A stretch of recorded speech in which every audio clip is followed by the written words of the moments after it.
I knew something was wrong the moment I heard metal scraping against the driveway. Slow, heavy, deliberate. The kind of sound that doesn't belong in a quiet neighborhood at 6 a.m. I opened my front door, half expecting some kind of accident, maybe a delivery truck turning around. But instead, I saw a tow truck reversing toward my handicap van. Not just any van. The van my family relies on every single day.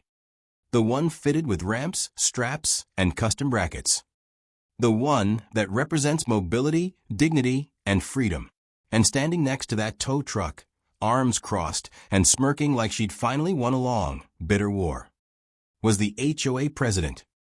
She pointed at my van as if it were some abandoned junk she'd found on the side of the highway. No warning, no notice, no conversation. Just cold authority and a clipboard full of rules she believed mattered more than the human being who depended on that vehicle. I shouted for the driver to stop. He hesitated. But the HOA president doubled down. She insisted I was in violation. Insisted she had full authority. Insisted the van had been misreported as an unauthorized vehicle. What she didn't know, what she couldn't have known, is that someone else was watching. Someone far more powerful than her paper-thin bylaws. My lawyer. My closest friend. A man who had handled discrimination cases for 20 years. And he saw everything. The tow truck. The HOA president. The attempt to take away a mobility device protected under federal law. By the time she realized who she was messing with, it was already too late. So how did a petty HOA battle turn into a legal disaster that nearly dissolved an entire board? Let me take you back to where it began. I never thought a simple driveway could become the center of a battle. One that would drag in lawyers, state officials, and eventually split an entire HOA board in half. But in neighborhoods like Pine Brook Ridge, peace can turn into chaos faster than you'd expect. And that peace began to unravel the moment the HOA decided my handicap then didn't fit their aesthetic. Before everything exploded, life was stable, predictable, quiet in the kind of way that makes you forget how fragile normalcy really is. My wife, Claire, and I had lived in the neighborhood for just under 4 years. We moved here because the sidewalks were wide, the streets were calm, and the homes were evenly spaced. Perfect for our son, Lucas. Lucas is 12 years old, funny, bright, obsessed with astronomy, and happiest when he's tinkering with a telescope or listening to documentaries about the universe. He also has a degenerative muscular condition that gradually weakens his mobility. Some days he walks with support. Some days he uses his wheelchair. Every day, though, he relies on the handicap van we modified to fit his needs. That van isn't just a vehicle. It's his access to school, to therapy, to doctor visits, to the world outside our home. I worked overtime for months to pay for it. Insurance barely touched the cost. But when it was finally ours, when those ramps and securements were installed, when Lucas rolled inside and smiled with relief, everything felt possible again. For the first 3 years living here, we never had a problem. The HOA was annoying, sure. Mowing height guidelines, trash can timing rules, petty complaints about holiday lights. But nothing unusual, nothing personal. Until the presidency changed hands. When the new HOA president, Gwendolyn Pierce, took over, everything shifted. She wasn't outright hostile at first, just rigid. The type of woman who believed rules made the world orderly, and she alone understood those rules best. Someone who used phrases like community image, uniformity, and expected standards, as if she were quoting sacred scripture. Her posture was always stiff, back straight, chin lifted, lips pursed. She carried a clipboard everywhere, and her eyes scanned the neighborhood like she was patrolling a museum rather than a street people lived on. Whenever she passed my house, she slowed down just enough to make me uneasy, and she always eyed the van. It wasn't flashy. It wasn't old or rusted. It wasn't loud or obstructive. It simply sat in the driveway because we needed daily access. But to her, it violated some unspoken sense of perfection. The first issue she raised happened on a Thursday afternoon. I was outside tightening a bolt on the ramp mechanism when she approached, heels clicking against the pavement. She didn't greet me. She didn't ask about my day. She definitely didn't ask about my son. Instead, she cleared her throat and said, "We've had a few residents express concerns about the size of your vehicle." I looked up confused. It's a standard accessible van. She didn't react. The HOA bylaws specify that oversized vehicles should be stored inside the garage when possible. Inside the garage, I repeated. It has a wheelchair ramp. It doesn't fit inside the garage. She pursed her lips even tighter. That's unfortunate, but rules are rules. We expect compliance. I told her politely that the van wasn't oversized by any legal definition and that it was medically necessary. Her expression didn't change. She scribbled something on her clipboard and walked away without another word. I shrugged it off at the time. Annoying, yes, but manageable. I assumed she'd move on to harassing someone about mailbox alignment or lawn color. I didn't realize I'd just been added to her personal list.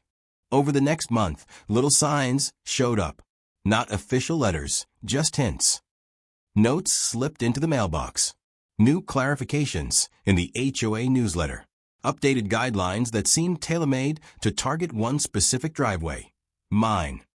No personal vehicles classified as specialty modifications may obstruct the front-facing aesthetic. No driveway parking permitted for vehicles exceeding standard sedan dimensions. No medical exemptions will be recognized without board approval. Each rule was vague enough to apply broadly, but pointed enough to feel like a direct threat.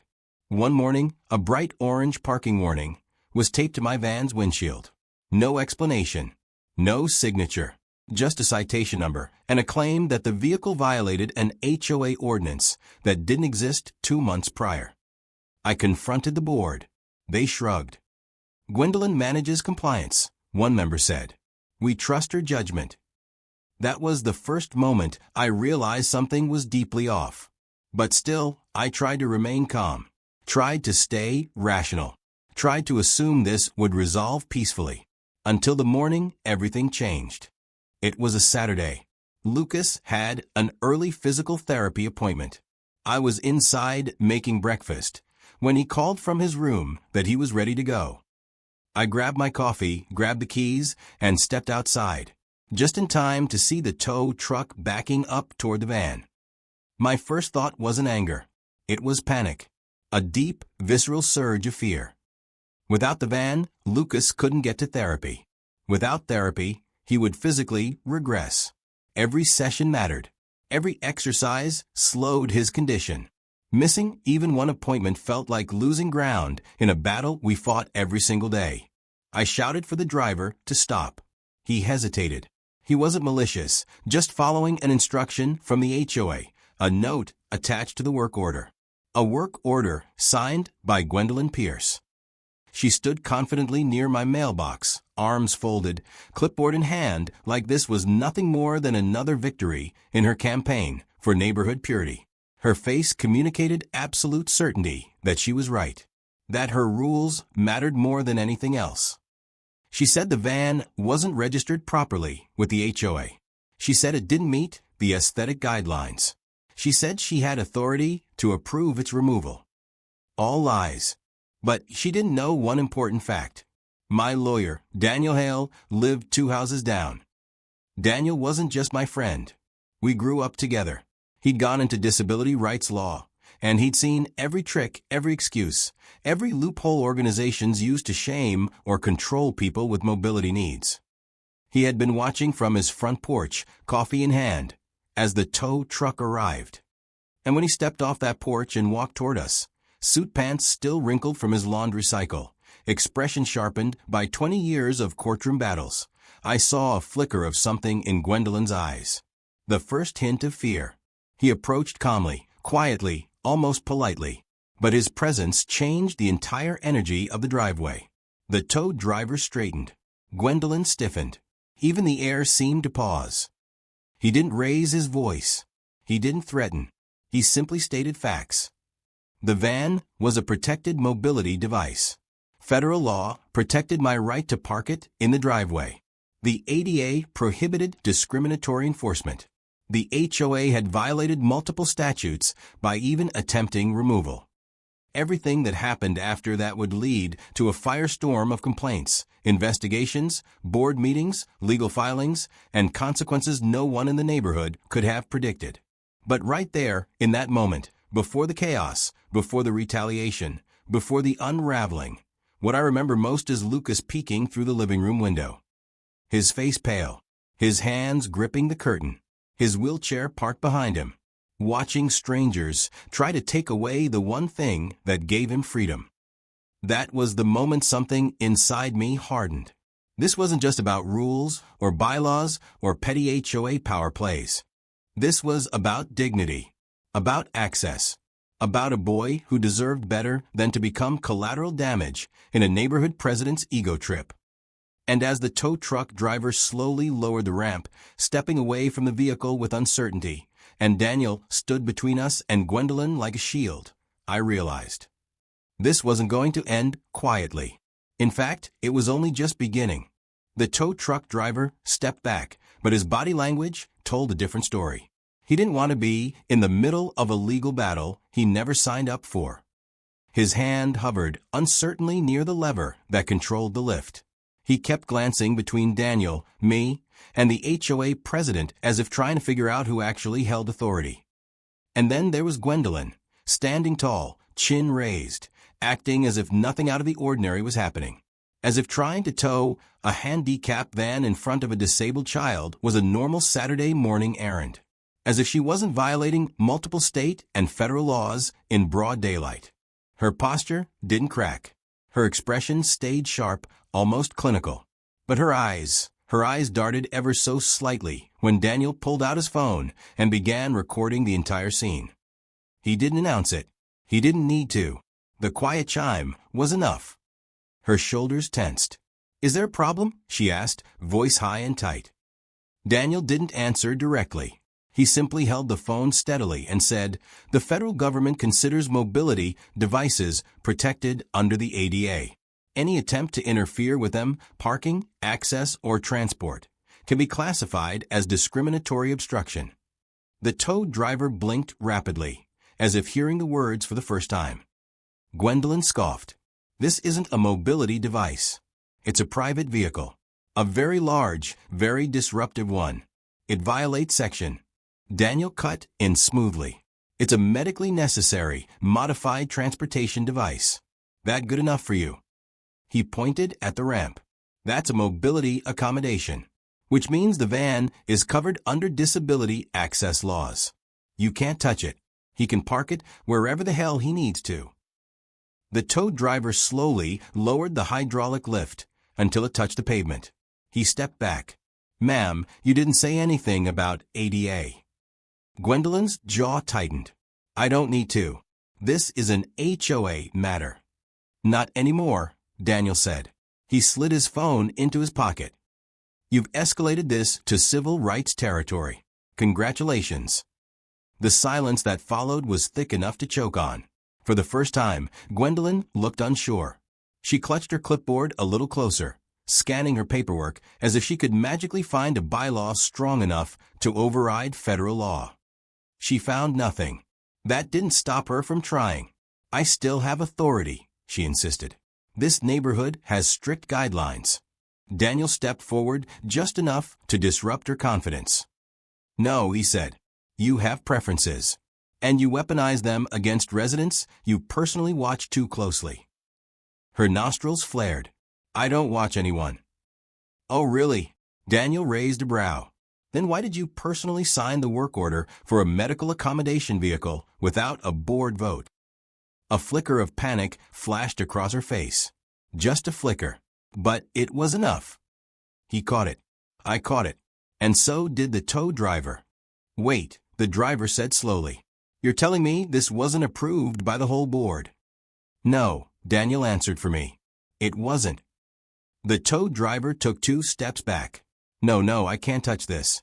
I need proper authorization. I'm leaving. I'm not getting sued today." He climbed into the truck and started the engine. It rumbled to life, echoing through the street as he drove off, leaving Gwendolyn standing alone in the dust and embarrassment of her own making. For a second, she seemed frozen. Like her world, the one she carefully built with rules and intimidation, had cracked open. But then she recomposed herself, spine straightening, chin rising again with brutal pride. "This isn't over," she snapped. Her voice trembled, not with fear, but with anger at losing control. "You think you can hide behind lawyers? I have authority here, and you will comply." Daniel gave her a look that was almost pity. "Keep pushing this, and you're going to regret it." She stormed off without another word. But she wasn't done. Not even close. The letters started arriving 3 days later. Not one, not two, 5. 5 separate violation notices. Unauthorized vehicle. Improper driveway use. Aesthetic obstruction. Failure to comply with HOA standards. And the most outrageous, refusal to cooperate with HOA-authorized enforcement procedures. Every single one was handwritten by Gwendolyn. Every single one was backdated. Every single one had vague references to bylaws that didn't exist. Daniel skimmed the stack and let out a low whistle. She's digging her own grave. But the problem wasn't just her. She had supporters, silent ones. The kind of people who didn't like confrontation but preferred order, even if that order was unfair. The kind who thought accessibility was an inconvenience. The kind who assumed rules were more important than people. One of them, an older board member named Harlan, approached me while I was sweeping my driveway. He stood there awkwardly for a moment before saying, "You're making things difficult for everyone." I stopped sweeping. "I'm making things difficult?" He shifted uncomfortably. "If you just park inside your garage." "It doesn't fit inside the garage." He waved a dismissive hand. "Then modify the garage. Widen it." I stared at him. "Do you have any idea how expensive that is? Or how absurd?" Harlan sighed. "Look, Gwendolyn is strict, but she believes she's doing what's best for the neighborhood. That includes towing a disabled child's van." His mouth pressed into a thin line. "She misinterpreted the guidelines. She acted prematurely. She acted illegally." He stiffened. "Words like that cause trouble." "No," I corrected him. "Actions like hers cause trouble." He had no response to that. He left quietly. But it was clear they weren't backing down. In fact, things escalated. One evening, I came home to find a board notice taped directly to my front door. Not inside the mailbox. Not on the porch railing. Directly on the paint. The note said, "Mandatory compliance hearing. Attendance required. Failure to attend will result in escalating fines."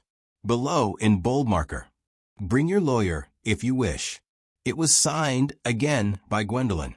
When I showed Daniel, he laughed under his breath. "She's rattled. She knows she's screwed up. She's trying to intimidate you before you take legal action." "I'm not intimidated," I said. "I'm furious." He nodded. "Good. Use that. We're going to the hearing. And I'm recording everything." The night of the hearing, the clubhouse parking lot was nearly full.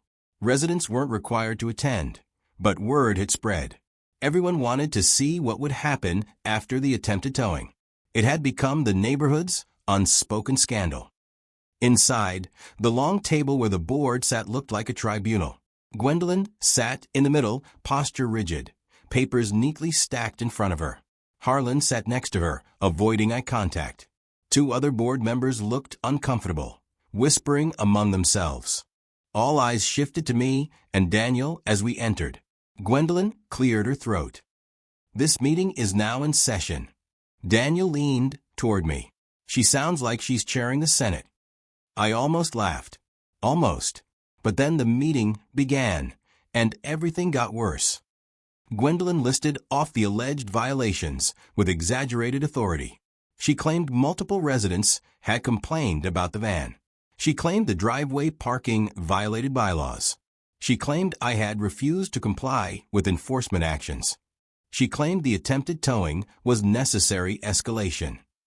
At that, Daniel raised a finger. May I? Her lips tightened. You may speak when recognized. He ignored her. Was the full board informed about the towing order?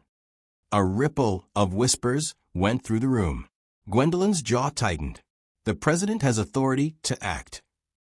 No, Daniel said, the president doesn't. She glared at him. Do you have a citation for that? He smiled. A slow, confident smile that only lawyers who love dismantling egos can produce. He held up a printed HOA document. The bylaws you signed, he said, state clearly that removal of a resident's vehicle requires full board approval. You acted alone. Her face reddened. One of the board members, Claire Richardson, leaned into her microphone.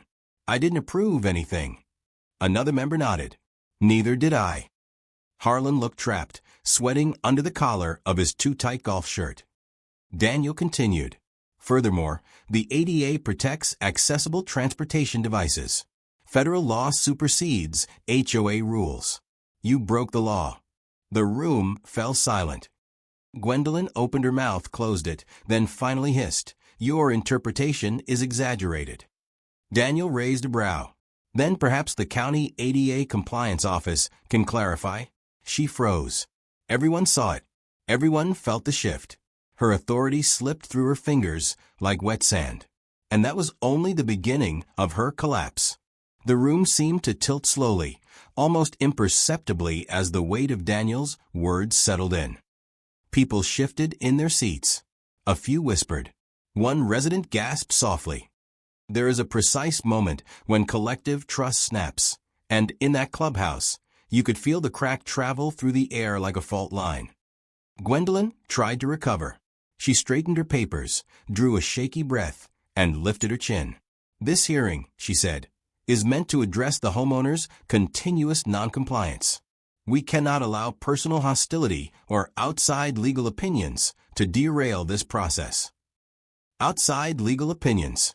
She said it as if the law itself was some annoying guest who crashed the meeting. Daniel folded his hands calmly on the table. The problem, Ms. Pierce, is that your process directly violated federal accessibility statutes. You attempted to remove a mobility device without cause, without authority, and without consideration for the resident's rights. She opened her mouth, ready to steamroll forward, but before she could speak, a voice rose from the back of the room. Mobility device. A neighbor stood up, Mr. Cole, a retired veteran with a cane. He pointed toward the van outside. That van is medically necessary. You tried to tow that? Are you out of your mind? Gwendolyn's face twitched. Please wait for public comment. But he didn't. Neither did anyone else. Within seconds, 3 more residents stood. You targeted a disabled child. My grandson uses a ramp. How dare you? Isn't this discrimination? It was like a dam bursting. Months, maybe years, of tension finally surfaced. Even residents who normally nodded politely and stayed quiet now looked horrified. Their eyes darted from Gwendolyn to me, then back again as they pieced together what had almost happened. Gwendolyn slammed her gavel. Order, order. This hearing is not. But another voice cut through. Calm, sharp, precise. I demand a vote to suspend her authority until an investigation is complete. It was Claire Richardson, the soft-spoken board member who had looked uncomfortable earlier. Now she seemed to have found her backbone. Suspension. Gwendolyn snapped. You can't suspend the president. Yes, we can, Claire said. Section 4C of our governance policy. Immediate suspension pending review of misconduct. Gasps erupted across the room. Gwendolyn went pale. Oh, this is ridiculous, she said. It was a simple misunderstanding. Changing the bylaws without the board's knowledge isn't a misunderstanding. Claire stood. Ordering a tow without approval isn't a misunderstanding. She looked directly at me. Endangering a disabled child's access to transportation, that is not a misunderstanding. For the first time since she took office, Gwendolyn looked genuinely rattled. She scanned the room and realized something terrifying. No one was on her side. Even Harlan, her longtime supporter, looked down shamefully at his folded hands. She tried again. If you suspend me, the neighborhood will fall apart. I've held this community together." Daniel snorted softly. "By threatening fines?" The room shook with chuckles, dark, tired ones. People were fed up. And then something unexpected happened. A woman stood from the back row holding an envelope. "I have something to say," she whispered. The room quieted. Everyone turned. Her name was Melissa, a young mother who rarely attended meetings. She stepped forward, hands trembling, and placed the envelope on the board table. "This is a violation notice I got last month." She swallowed. "For having my mother's medical oxygen delivered to my doorstep." Whispers rippled through the room. Gwendolyn stiffened. "That is not relevant." But Melissa cut her off. It said the visible tank disrupted the aesthetic image of the community. A wave of disgust rolled through the crowd. Another resident stood. "She charged me $75 for leaving my walker near the porch." Another, "I got fined for installing my father's shower rail." Another, "She said wheelchairs shouldn't be visible from the sidewalk." By the time the fourth person spoke, something changed permanently. The narrative was no longer about my van. It was about a pattern. A disturbing one. One that made people think about their aging parents, disabled spouses, struggling veterans, and children with medical needs. The realization hit all at once. Gwendolyn didn't dislike rules. She disliked reminders that life isn't perfect. And she used the HOA to erase anything she found imperfect. Her authority began to crumble right there. Claire turned to the other board members. "I call for an immediate vote. All in favor of suspending the HOA president pending a full review." Hands went up, one by one neighbor after another. Even Harlan raised his, reluctantly but definitively. Only one hand stayed down, Gwendolyn's. The room held its breath. Claire announced, "Majority rules. Effective immediately. The president is suspended until further notice." You could hear a pin drop. Then someone exhaled loudly in relief. Another person clapped. Then another. And another. Applause filled the room. Not the triumphant kind, but the exhausted, grateful, "We needed this" kind. For the first time in a long time, people felt heard. But Gwendolyn, she didn't take defeat gracefully. She grabbed her clipboard, shoved papers into a folder, and hissed, "You're all making a terrible mistake." She pointed directly at me. You started this. You will regret this." Daniel stepped forward slightly, not protectively, but assertively. Threats are not the best look for someone already under review. Gwendolyn shot him a glare sharp enough to cut glass. Then she stormed out of the clubhouse, so fast that her heels slipped on the tile. The door slammed behind her with a crack that echoed off the walls. The room buzzed with whispers and adrenaline. But the danger wasn't over. The very next morning, retaliation starts. Not from the board. Not from any official channel. From Gwendolyn herself. She couldn't issue fines anymore, but she could gossip. She could rally her loyal few. She could stir fear and whisper rumors, planting seeds of doubt. It started with a community email blast she wasn't authorized to send. Misleading accusations have been made. The homeowner in question is attempting to undermine the HOA's authority and maybe taking legal action against the community. The goal was clear. Turn the neighborhood against us. Make me seem like a lawsuit-happy troublemaker. Someone who wanted to bankrupt the HOA. Someone dangerous. But Daniel handled it calmly. Let her send emails. She just added defamation to her list of mistakes. The next escalation was worse. Someone reported my home to the county code office for dangerous medical equipment disposal. We had no medical equipment outside. It was a fake tip. Someone filed a complaint about improper waste handling. Another lie. Someone even mailed an anonymous note. If your kid needs so much help, maybe this isn't the right neighborhood for you. That one was the hardest to read. Lucas saw it on the table. He didn't understand all the words, but he understood enough. He wheeled over, looked up at me, and asked softly, "Dad, are people mad at me?" That moment broke something inside me. Righteous anger replaced frustration. Determination replaced caution. This was no longer a disagreement. This was a fight. Not just for us, but for every family who had ever been shamed or excluded because someone powerful decided they were inconvenient. And it was time to take the fight exactly where it belonged, out of the clubhouse and into the hands of the authorities. Daniel filed a formal ADA discrimination complaint with the state. He drafted a cease and desist order to stop further harassment. He prepared documentation for a civil suit if things escalated again. He also sent a notice to the board. Pending investigation, all enforcement actions against this homeowner are to cease immediately. The board cooperated. But Gwendolyn refused to sit quietly. She sent messages. She knocked on doors. She cornered neighbors' walking dogs.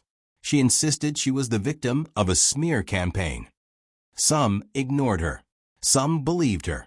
Some stayed neutral, hoping the storm would pass. But storms don't pass when the person fueling them refuses to step back. And the tension finally snapped when county officials arrived at the neighborhood. 3 cars, badges, clipboards. They weren't here for me. They were here for the HOA, specifically for Gwendolyn. And when they walked toward her home, in full view of half the street, the neighborhood held its breath. Because now the story was no longer internal. It had become a formal investigation, and it would expose everything. The arrival of the county officials sent a shockwave through Pinebrook Ridge. Word spread faster than wildfire. Curtains shifted. Front doors cracked open. People stepped onto porches pretending to water plants or check mail they'd already grabbed. Everyone wanted to see where the officials were going. Everyone wanted to know who they were here for. And when the investigators walked straight up to Gwendolyn Pierce's front door, the entire street fell into an eerie, expectant hush. She opened the door with her usual posture, chin high, shoulders square. But even from across the street, I could see something flicker in her expression. Uncertainty. Fear. Anger disguised poorly as composure. The lead investigator introduced himself. She tried to maintain control, gesturing stiffly, speaking quickly, her clipped sentences sharp enough to cut glass. But the investigator shook his head and presented official documents she had no authority to challenge. Within seconds, her entire energy shifted. Her face drained, her posture sagged, and her confidence, the unshakable force behind years of intimidation, started to crack. The investigators stepped inside. The door closed behind them. A neighbor across the street whispered, "Oh my God!" Another whispered, "It's finally happening." But what exactly was finally happening? No one knew yet, not even me. 2 hours later, the investigators emerged. But this time, they weren't alone.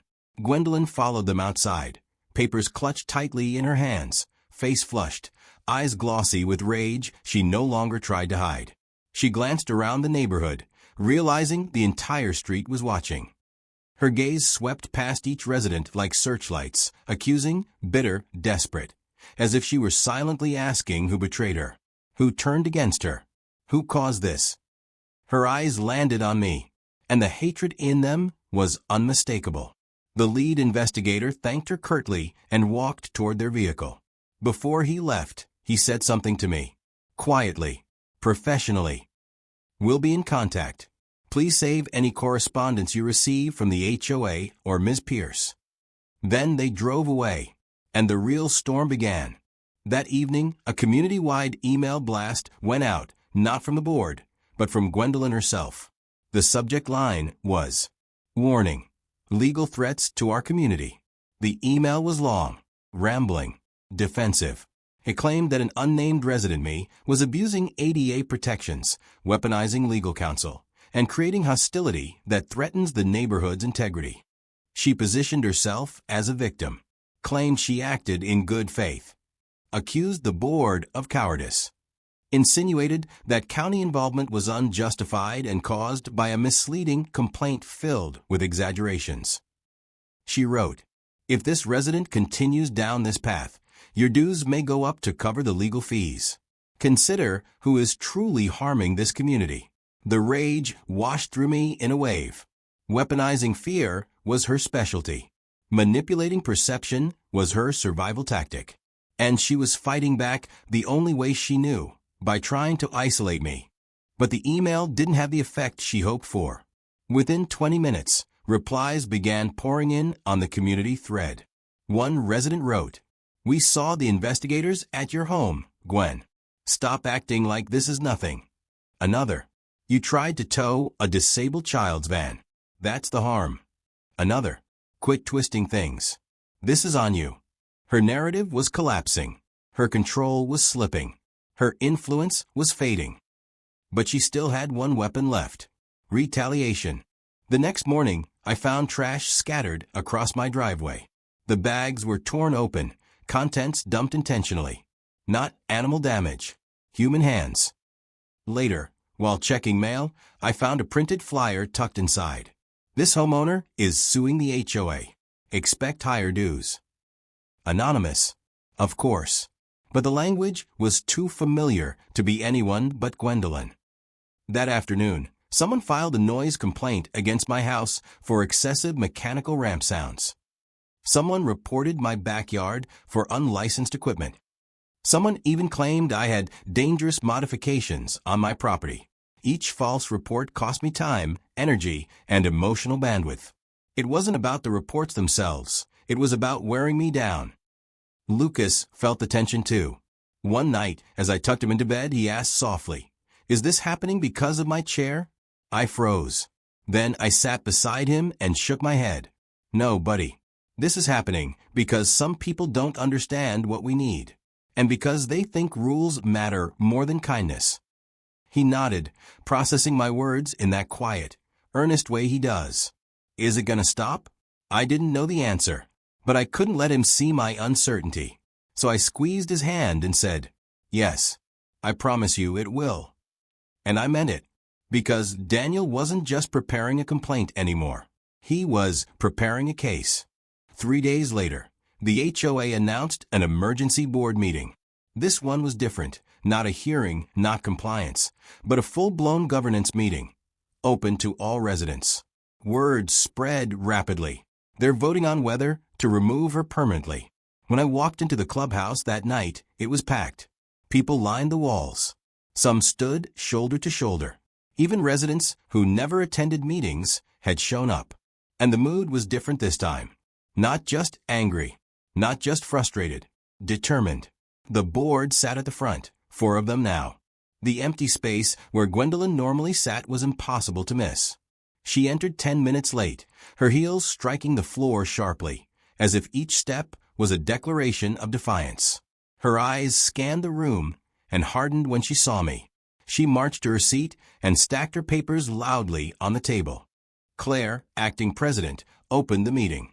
"We are here to address the findings from the county visit," she said, "and to determine next steps regarding Ms. Pierce's conduct." Gwendolyn lifted her chin. "I have a statement." She began reading a long speech about loyalty, about dedication, about how she had sacrificed for this neighborhood. She blamed biased neighbors, exaggerated claims, intrusive officials. Every sentence dripped with self-preservation. When she finished, the room stayed silent. Then Claire spoke again, calm, professional, her voice steady as stone. "Ms. Pierce, county officials found that you issued unlawful citations, altered or created non-existent bylaws, attempted unauthorized enforcement actions, and targeted families with medical needs." "You are lying," Gwendolyn hissed. But Claire didn't stop.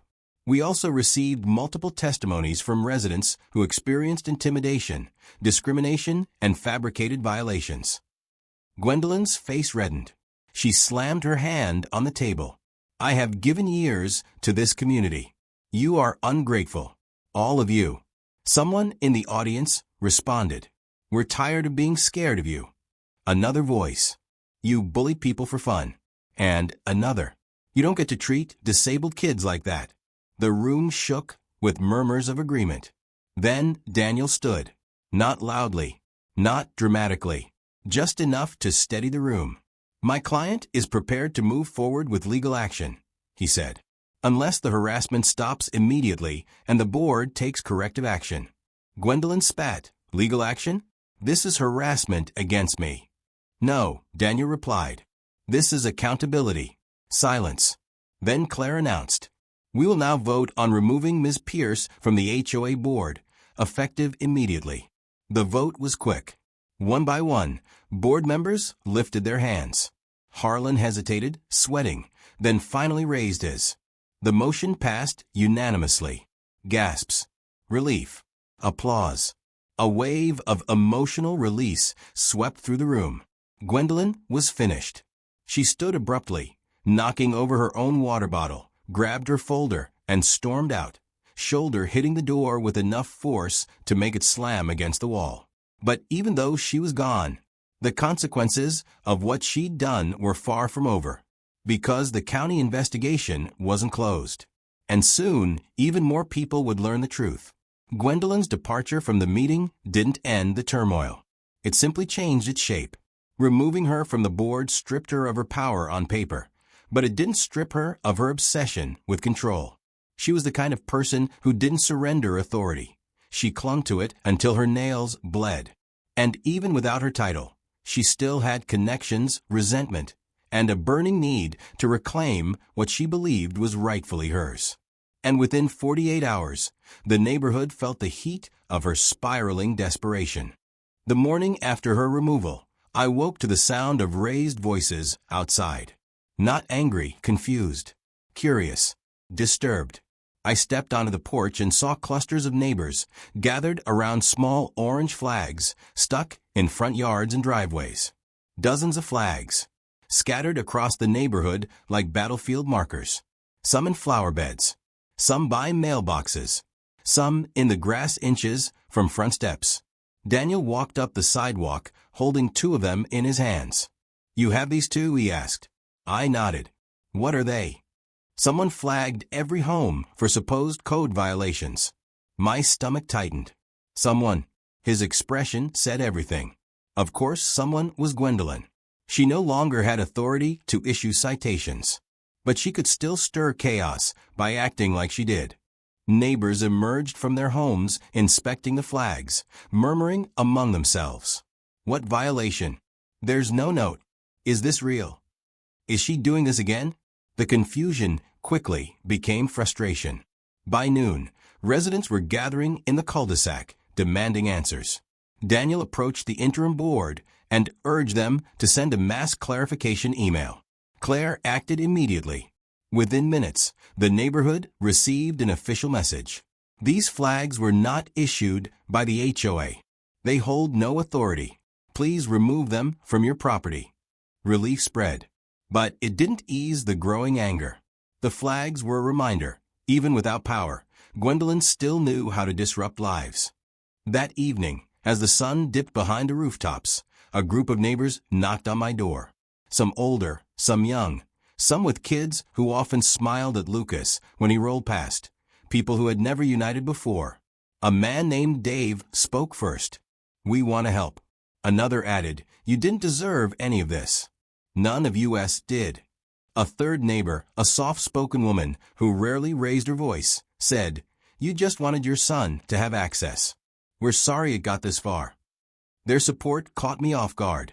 Part of me had grown used to feeling isolated, dealing with stares, whispers, the constant need to explain why our van mattered.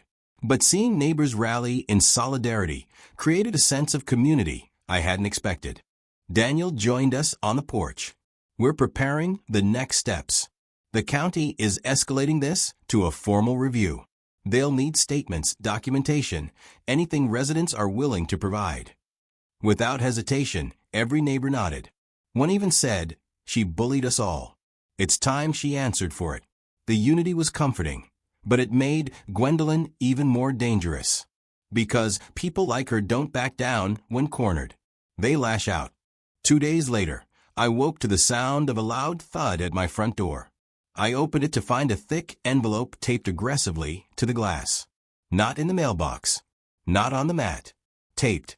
Just like the old violation notices. Inside was a printed letter, a long, frantic, unhinged manifesto. Accusations. Threats. Paranoia.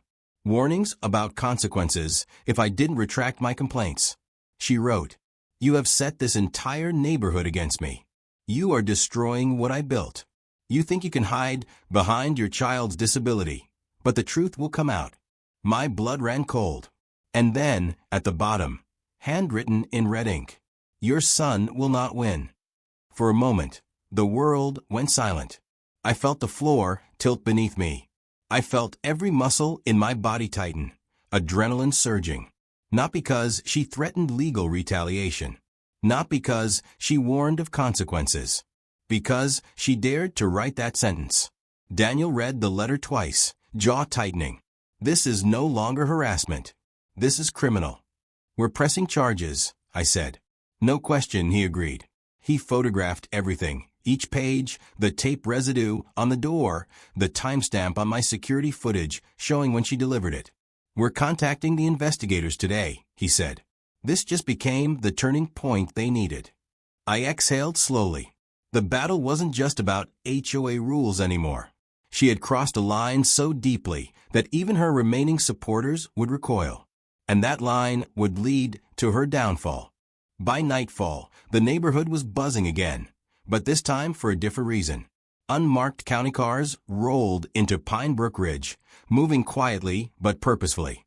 Investigators stepped out with clipboards, cameras, and official seal folders. They split into groups, 3 heading toward the HOA office, 2 toward Gwendolyn's house. Residents peered through blinds, whispered from porches, watched from behind garage doors, cracked open just enough to see. Daniel stood beside me on the sidewalk. "They're gathering everything, correspondences, records, meeting notes, even emails." "What happens next?" I asked.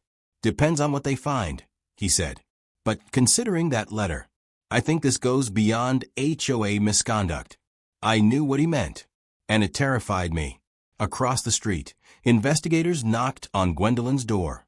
She took longer than usual to answer. When she finally appeared, she looked exhausted, disheveled, not the composed, iron-willed president she projected. This time, her voice didn't carry. This time, she didn't argue on the porch. This time, she stepped outside slowly, listening to instructions with tight, frantic nods. Something had shifted permanently. Neighbors watched silently as investigators escorted her toward their vehicle for questioning. Not an arrest, not yet, but a formal detainment for statements. Whispers spread like wildfire. "Is she going downtown? What did she do? Is this about the kids' van?" I heard she threatened them. I heard she faked violations. I heard she tampered with HOA documents. The rumors didn't matter anymore, because soon everything would be documented. Everything would be exposed. And the truth was far worse than rumor. The next morning, the board called a neighborhood-wide meeting at the clubhouse. It wasn't optional. Attendance was encouraged, and nearly every household showed up. People filled the chairs. They lined the walls. They crowded near the door. When Claire stepped up to the front, she looked like someone who hadn't slept in 3 days. "Thank you for coming," she began, voice steady despite the tension. "We have received preliminary findings from the county investigation." You could have heard a pin drop. Claire continued. "The investigators found evidence of policy manipulation, discriminatory enforcement, falsified citations, and unauthorized actions by Ms. Pierce." Murmurs erupted, angry, shocked, vindicated murmurs. She raised her hand to quiet the room. "There is more," she said. "Ms. Pierce is also being investigated for threatening behavior and harassment toward a resident and his family." Dozens of heads turned toward me. My stomach tightened, not out of embarrassment, but out of the surreal reality of how far things had gone. Claire continued. "The county will be issuing an injunction restricting Ms. Pierce's contact with HOA members until the investigation is complete." The clubhouse shook with whispered shock. This means she cannot enter common areas, attend meetings, send communications, or engage with residents in any capacity. Another wave of murmurs. Daniel stepped forward. "In addition, we are filing civil action on behalf of my client. Anyone who has experienced misconduct may also submit statements or join the complaint." Hands shot up. At least 12 residents volunteered immediately. Some had been silent victims of her cruelty for years. For the first time, I felt something like justice. Real justice. But we weren't at the climax yet. Because just when everyone thought the worst was behind us, a neighbor burst into the clubhouse, breathless, eyes wide with panic. "You need to come outside," she gasped. "Now. It's Gwendolyn, she's back. And she's losing it." The room erupted. Residents surged toward the doors. And I felt my pulse quicken as I stepped into the open air, knowing this was the moment everything would break. The air outside felt strange, heavy, charged, almost electric, as the entire neighborhood spilled out from the clubhouse and into the fading evening light. People moved in tight clusters, whispering, speculating, straining to see what had caused the neighbors' panic. Some clutched phones, ready to record. Others simply stared, frozen between curiosity and fear. At the end of the street, near the entrance monument with its neatly trimmed hedges and polished stone, stood Gwendolyn Pierce. And one look at her made it clear. Something had snapped. Her hair, usually styled with rigid perfection, hung unevenly, as if she had run her hands through it dozens of times. Her eyes, wide and red-rimmed, darted from house to house. She clutched a stack of HOA paperwork in one hand, the pages crumpled, some torn. Her other hand shook as she pointed wildly at passing residents. "You're all traitors," she screamed, voice raw and frantic. "Every single one of you. I built this neighborhood. I kept it safe. And this is how you repay me." The scene was surreal. Even the people who once feared her now stepped back, unsure of what she might do. A few neighbors gasped as she ripped a handful of papers from her stack and threw them into the air. Violations, real, fake, rewritten, fluttered like wounded birds across the street, scattering under shoes, some carried by the breeze into bushes and gutters. She was unraveling, and it was happening in front of everyone. A man recorded from his driveway. Another whispered, "Is she drunk?" Someone else muttered, "No, this is something worse." Gwendolyn turned sharply toward me. The crowd parted instinctively, leaving a clear path between us. Her expression twisted with rage and something else. Fear, maybe, or desperation buried under denial. "There you are," she spat. "The instigator. The reason this nightmare started. You took everything from me." I stayed still, Daniel stepping slightly in front of me, one palm raised. "Gwendolyn," he said, calm but firm, "you need to stop. The county has issued restrictions. You're violating an active order just by being here." "Restrictions?" she screeched. "On me? I am the HOA." "No," Daniel said softly, "you were." His restraint only fueled her fury. She took a step toward us, jabbing a finger at my chest, papers shaking in her hand. "You think your son's condition gives you the right to break rules? To park illegally? To make special demands? You think your little sob story makes you better than the rest of us?" The crowd inhaled sharply in collective horror. My jaw clenched, but I stayed silent, not out of fear, but because I knew this wasn't about me anymore. This was the final confirmation, for anyone still doubting, of who she truly was. Daniel stepped fully in front of me now, his voice clear. "Back away, Ms. Pierce." She laughed, a chilling, brittle sound. "Or what? You'll call the county? You'll file more complaints? Go ahead. I'll tear down everything you built. I'll expose you. I'll." Her tirade was cut off by the sound of approaching footsteps. 3 county officials rounded the corner, walking with purpose. She froze. "Ms. Pierce," the lead investigator called out, "we need to speak with you. Immediately." "No," she shouted, stumbling back. "No, you can't do this. I didn't do anything wrong." "You violated the emergency restrictions placed on you," the investigator continued. "You're interfering with an active investigation and approaching residents you were instructed to avoid." He reached for her arm, not aggressively, simply to guide her aside. She jerked away violently. I said no. Papers flew again, this time right into the faces of the investigators and residents nearest her. Loose pages littered the pavement in messy piles, doctored violation notices, altered bylaw drafts, scribbled notes, even a sheet with residents' names and the word "problem" circled next to several. The evidence of her misconduct had spilled out for the world to see. Phones everywhere recorded. Neighbors gasped. The investigators' expressions hardened. Ms. Pierce, the lead officer, said, "You need to come with us. Right now."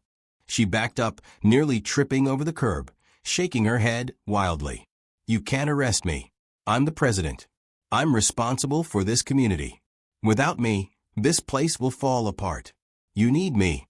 They all need me." She pointed again, erratically, at the crowd. "Tell them," she shrieked. "Tell them you need me. Tell them." But no one spoke. Not one.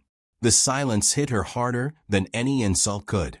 You could see the realization crash down. Her power wasn't being taken, it was already gone. Her breathing grew uneven. Her shoulders sagged. Her voice cracked. "You're all ungrateful," she whispered, trembling. "Ungrateful and clueless.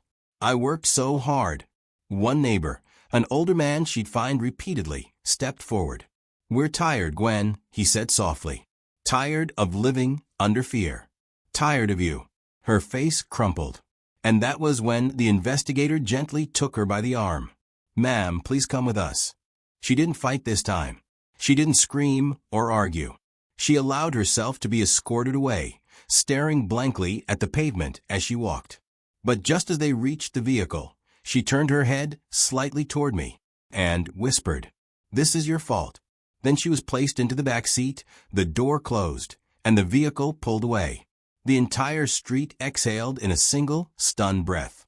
Some residents looked relieved. Some looked shaken. Some looked unexpectedly sad, not for who she was, but for what she had become.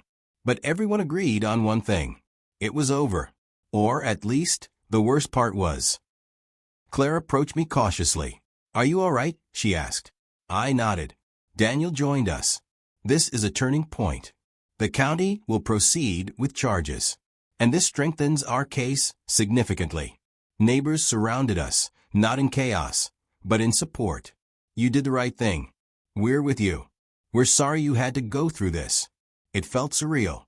For months, I'd been fighting a battle I never asked for. Now, for the first time, it felt like the community was standing with me rather than around me. Lucas rolled out onto the driveway, watching the dispersing crowd with wide, curious eyes. One neighbor knelt beside him. "Hey, buddy, things are going to get much better around here." Lucas smiled, small, shy, but genuine, and for the first time in a long time, I believed it. Later that night, after the last neighbor headed home and the street grew quiet again, Daniel sat with me on the porch. "You know," he said, leaning back, "I've seen a lot of HOA disasters, but I've never seen one implode quite like that." "That bad?" I asked. "That memorable," he corrected. "This will set a precedent, not just for this neighborhood, but for every overreaching HOA president who thinks their authority is absolute." I nodded slowly, taking in the night air. A few houses down, porch lights flickered on and off. Kids laughed faintly somewhere in the distance. The street felt calmer, freer, like a weight had been lifted off its shoulders. "Do you think she'll go to jail?" I asked. He shrugged gently. "Hard to say. She might face charges. She might face fines. She might be banned from serving on any HOA board ever again. But whatever happens, it won't be brushed aside this time." A sense of peace washed over me. Not triumph, not vengeance, just relief. For months, fear lived in our home. Fear of retaliation, fear of being singled out, fear that Lucas's needs made us targets. Now, that fear finally loosened its grip.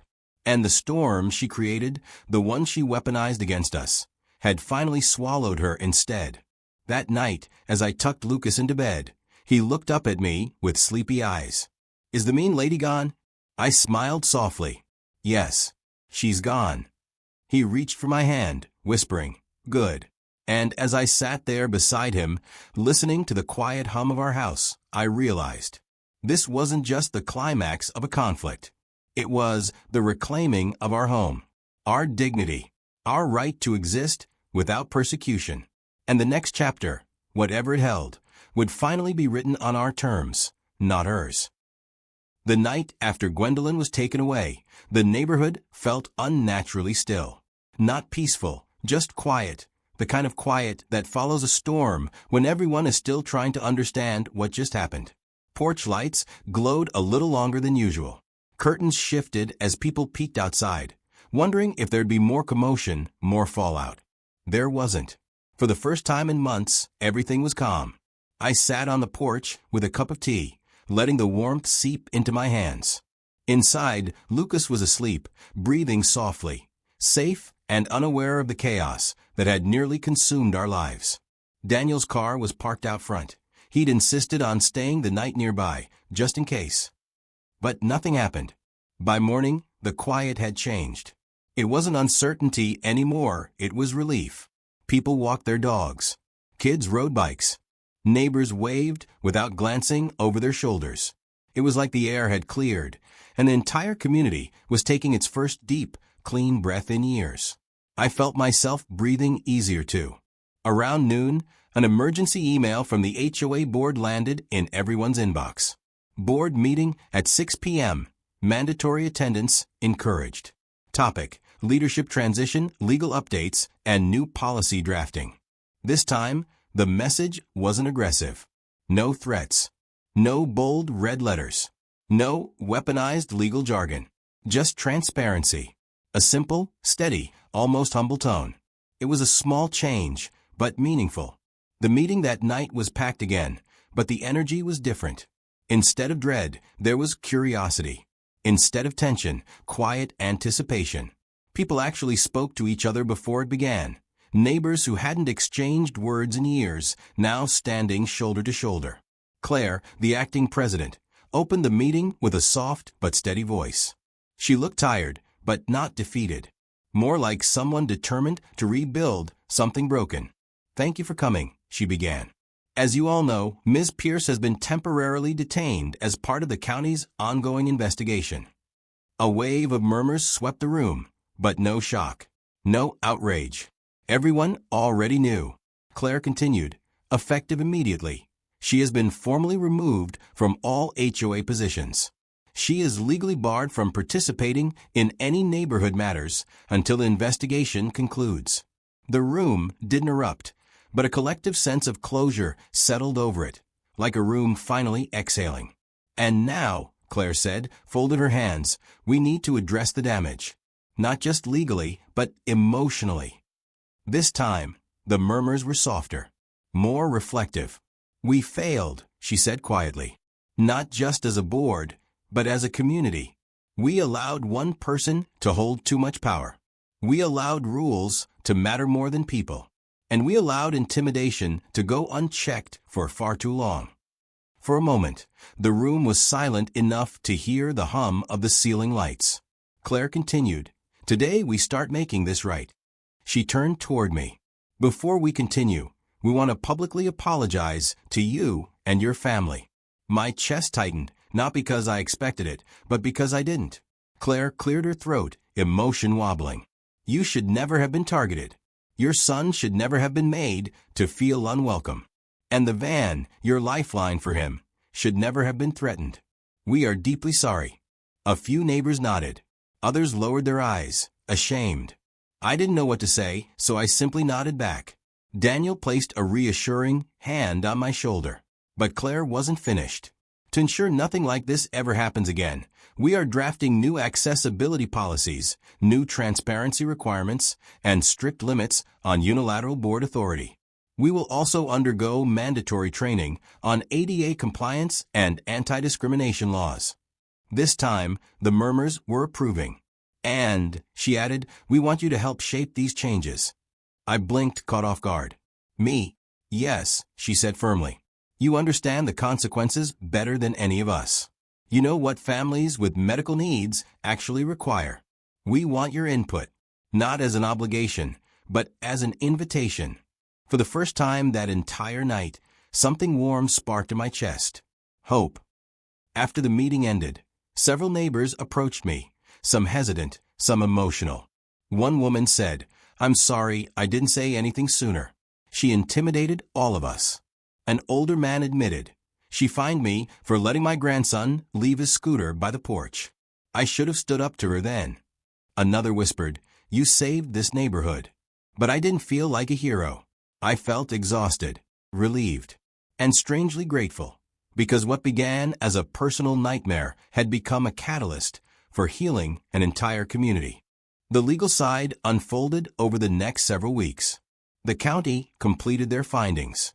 Gwendolyn faced multiple charges: harassment, violation of ADA protections, discrimination, tampering with HOA documents, unauthorized enforcement actions, issuing falsified citations, threatening behavior toward a disabled minor's family. Some charges were misdemeanors, some civil, one potentially bordering on felony, depending on how the court interpreted her actions. Daniel handled the case with the precision of someone both skilled and personally invested. We didn't push for maximum punishment. We didn't want to destroy her life. We just wanted accountability.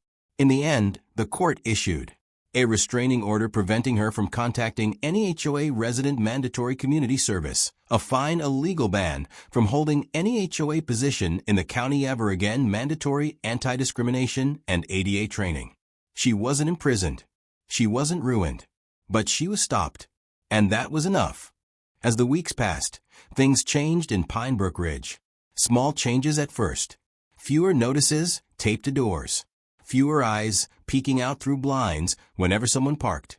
Neighbors began helping each other more, holding ladders, carrying groceries, offering support.